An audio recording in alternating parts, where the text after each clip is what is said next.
5:22, nagbabalik po ang Panahon TV. Silipin na po natin yung top 5 photos na sinend nyo sa amin sa Facebook. Ito, interesting po yung mga set ng photos na dumating po sa atin. Ito nga po, unahin po natin yung kuhang litrato ni Pio Mendoza. Kuha po yan, dyan po yan sa Quezon City. Makikita nga po natin na maulap po ang papawirin.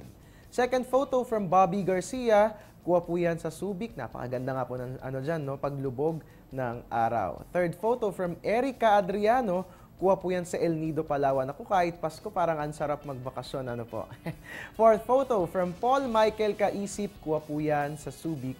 At panglima po, kuha po yan ni Ran Perez. Kuha po yan sa General Trias, Cavite. Makikita nga po natin ang pagsikat ng araw. Thank you very much sa inyong lima sa pagsasend ng mga litrato. At kayo rin po, pwede kayo mag-send sa amin. Ang gagawin nyo lang po, pwede yan sa ating social media account, sa ating Facebook page. I-share nyo po yung inyong photo. Ganun din sa Twitter po natin.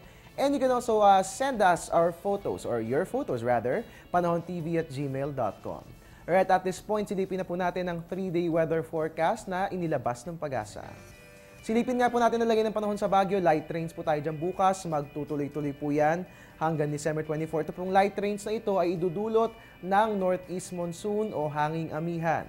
Dito po sa atin sa Metro Manila, magiging maulan ang ating weather bukas. Dulot din po yan ng northeast monsoon pero walang dapat alalahanin dahil gagandang muli ang weather pagsapit ng Monday at Tuesday. Saan po natin na sa bisperas ng Pasko, December 24, magiging maganda ang ating panahon. Sa Metro Cebu, ganun din po, para po sa mga mamimili ngayon, mamamalengke ng mga panganda, para po sa Noche Buena, magiging maganda ang ating weather bukas hanggang sa Tuesday. Kaya nga lamang pagandaan pa rin ng isolated rain showers and thunderstorms kung kahit magdala po tayo ng ating payong.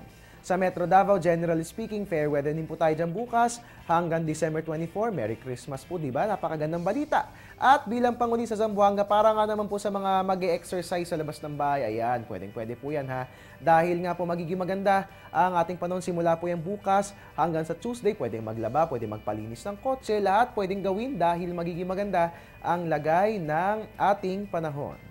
At iyan nga pong 3-day weather forecast natin sa inyo ng Pag-asa. At mga kababayan, sa ating pagbabalik, sisilipin po natin ang lagay ng panahon sa Asia. Huwag po kayong aalis, magbabalik po ang Panahon TV.